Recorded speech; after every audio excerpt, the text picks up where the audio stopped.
नमस्कार बंधुरा मनेर चैनेले तुम्हादेर सबाइके जानाई अनेक स्वागत। आशा करी तोमरा सकले खूब भालो आछो।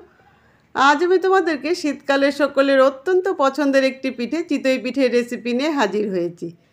ग्यासेर उनुन आर लोहार कड़ाइये जे कत सुंदर पारफेक्ट चितई पिठा तैरी करा जाय आज आमि तोमादेर सेटाई करे देखाबो। एखन आमि तोमादेरके एकटु देखिए दिচ্ছি যে এটা কতটা পারফেক্ট হয়েছে। हाथ दिए आमी फिल करते पारछि एटा किन्तु एकदम नरम तुलतुले एकटी चितई पिठा तैरी हयेছে। और देखो এই चितई पिठार किन्तु दुटो पोर्शनই ऊपर एबं नीच दुटो पाशे किन्तु एकदम खूब सुंदरभावे तैरी हये गेছে। अनेके मने करे जे कयलार उनुन बा काठेर उनुन छाड़ा सठिकभावे चितई पिठा तैरी हय ना, किन्तु ना, तोमरा देखेই बुझते पारছো এটা কতটা পারফেক্ট তৈরি হয়েছে। এখন আমি তোমাদেরকে এটা একটু ভেঙে দেখিয়ে দিই, এই ভেতরটাও তোমাদের একটু দেখিয়ে দিলে তোমরা বুঝতে পারবে।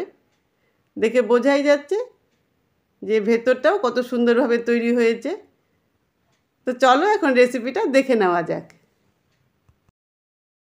সবার প্রথমে আমি এখানে আড়াই বাটি আতপ চাল নিয়ে নিয়েছি। মোটা যে আতপ চালগুলো হয় সেই চালগুলোই নিয়েছি।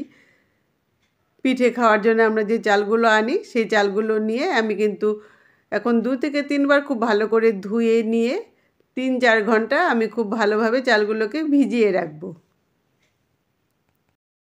3-4 ঘন্টা বাদে চাল যখন খুব ভালোভাবে ফুলে উঠবে তখন আমি সেই চালগুলোকে মিক্সির মধ্যে ভালোভাবে পেস্ট করে নেব। একদম মিহি পেস্ট যে হয় সেরকমই কিন্তু পেস্ট আমি করে নেব। চালের পেস্ট তো তৈরি করা হয়ে গেছে। আমি কিন্তু এর মধ্যে কিচ্ছু দেইনি, শুধু চালের মধ্যে অল্প জল দিয়ে দিয়ে কিন্তু আমি পেস্টটাকে তৈরি করেছি। এখন আমি এটাকে কিন্তু 3-4 ঘন্টা আবার ঢেকে রেখে দেব। আর কোনো রকম নাড়াচাড়া করব না, এভাবেই ঢেকে রেখে দেব। 3-4 ঘন্টা বাদে চালের গুঁড়োর পেস্টের ঢাকনা খুলে একটি হাতার সাহায্যে পেস্টটাকে খুব ভালোভাবে নাড়িয়ে নেব। এভাবে খানিকটা একটুখানি নাড়িয়ে নিলেই কিন্তু এটা একদম স্মুথ পেস্ট তৈরি হয়ে যাবে। আমি একটি হাতার সাহায্যে এটি করে নেব, তোমরা চাইলে এটা হাত দিয়েও করে নিতে পারো। তো বেশ খানিকক্ষণ কিন্তু এটা খুব ভালোভাবে এভাবে মিশিয়ে নিতে হবে। আর এভাবেই মেশাতে মেশাতে আমি এর মধ্যে দিয়ে দেব হাফ চামচ নুন। আর নুনটাকে দিয়েও এই চালের গুঁড়োর সাথে বেশ খানিকক্ষণ এখন মিশিয়ে নেব। আমি প্রায় এভাবে কিন্তু 20 মিনিট এই চালের গুঁড়োটাকে খুব ভালোভাবে ফেটিয়ে নিয়েছি। আর এভাবে 20 থেকে 25 মিনিট বাদে চালের গুঁড়োর পেস্ট যখন খুব ভালোভাবে মেশানো হয়ে যাবে আর এটি একটি স্মুথ পেস্ট তৈরি হবে তখনই বোঝা যাবে যে চিতই পিঠা তৈরির জন্য চালের গুঁড়োর পেস্ট একদম রেডি। এরপর গ্যাসে কড়াই বসিয়ে দিয়ে তাতে সামান্য একটু তেল ব্রাশ করে নিতে হবে। তারপর সেখানে দিয়ে দিতে হবে 1 হাতা চালের গুঁড়ো। বাস চালের গুঁড়োটা দিয়ে একটু ঢেকে দিতে হবে। ঢেকে এভাবে 1 মিনিটের মতন রেখে দিতে হবে।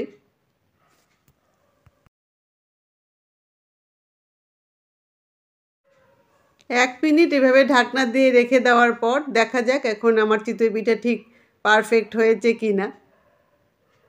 দেখে বোঝাই যাচ্ছে যে চিতই পিঠা কিন্তু একদম পারফেক্ট তৈরি হয়েছে। এটা নিজের থেকে আপনা আপনি কিন্তু উঠে আসছে, দেখে বোঝাই যাচ্ছে। তো আমি এভাবেই এখন পরপর সবকটা চিতই পিঠা তৈরি করে নেব। এটি তৈরি করা তো খুবই সহজ। এরকম করে 1 হাতা দিয়ে একটু ঢেকে দিলেই কিন্তু চিতই পিঠা তৈরি হয়ে যাবে।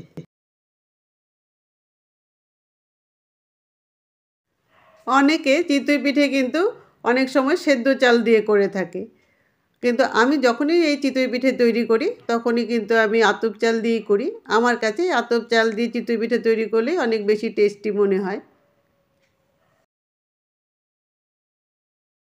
আর এভাবেই কিন্তু আমি ধীরে ধীরে সবকটি চিতই পিঠে তৈরি করে নিয়েছি।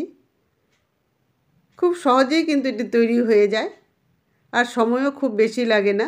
1 মিনিটের মধ্যে এক একটা পিঠে তৈরি হয়ে যাচ্ছে। তাহলে দেখলে তো এই গ্যাসের উনুন আর লোহার কড়াইয়ে কত সুন্দরভাবে পারফেক্ট চিতই পিঠা তৈরি করা যায়। তার জন্য দরকার শুধু সঠিক সব কিছুর পরিমাপ, তাহলেই তোমাদেরও চিতই পিঠে কিন্তু খুব সুন্দরভাবে উঠে আসবে। বাস আজ তো তৈরি হয়ে গেল একদম দারুণ স্বাদের পারফেক্ট একদম নরম তুলতুলে চিতই পিঠে। এরপর এই পিঠেগুলোকে নামিয়ে গরম বা ঠান্ডা যে যেভাবে খেতে চাও খেজুর গুড়ের সাথে পরিবেশন করে একদম খেয়ে নিলেই সকলে খুশি হয়ে যাবে। আজ এটুকুই থাকলো, এরপর আবার তোমাদের সঙ্গে দেখা হবে পরবর্তী রান্নায়। ততক্ষণের জন্য তোমরা সবাই ভালো থেকো, সুস্থ থেকো, আনন্দে থেকো আর স্মাইল উইথ মনের সঙ্গে থেকো। Tata, bye bye.